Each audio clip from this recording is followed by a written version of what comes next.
রোজাদারদের জন্য দুটি খুশি, একটি হলো তার ইফতারের সময়, আর অপরটি হলো আল্লাহর সঙ্গে সাক্ষাতের সময়। আল হাদিস। আল্লাহু আকবার।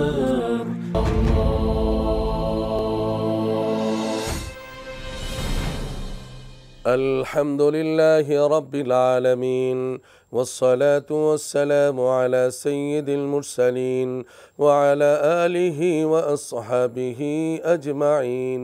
মাবুদ, মেহেরবান, দয়ালু দাতা প্রভু, সর্বশক্তিমান আয় আল্লাহ তাআলা, ইফতারের পূর্বক্ষণে আল্লাহ তোমার শাহী দরবারে আমরা সবাই হাত তুলেছি।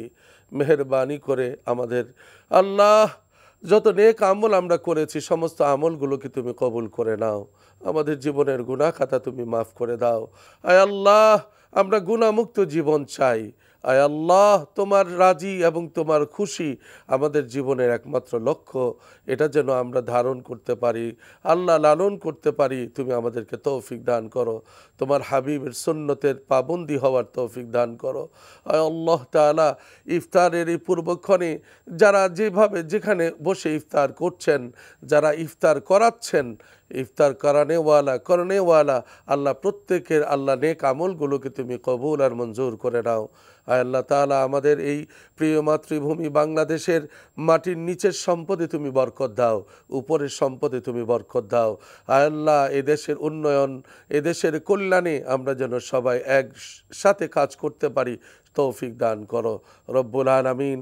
বাকি রোজাগুলো তোমার হুকুম মতো, নবীর তরিকা মতো যেন আমরা পালন করতে পারি, তুমি সেই যোগ্যতা, ঈমানি শক্তি আমাদেরকে দান করো।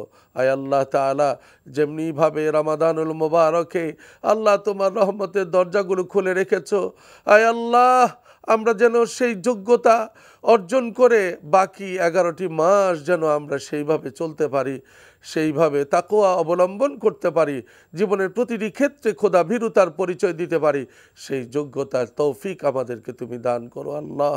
আয় আল্লাহ তাআলা, আমাদের হিসাব তুমি সহজ করে দিও। আল্লাহুম্মা হাসিবনি হিসাবান ইয়াসীর। আয় আল্লাহ, তুমি আমাদেরকে মাফ করে দিও, আমাদেরকে কবুল করে নিও, আমাদেরকে কবুল করে নিও। বিওজুদি সুবহানা রাব্বিকা রাব্বিল ইজ্জাতি আম্মা ইয়াসিফুন ওয়া সালামুন আলাল মুরসালিন ওয়ালহামদুলিল্লাহি রাব্বিল আলামিন।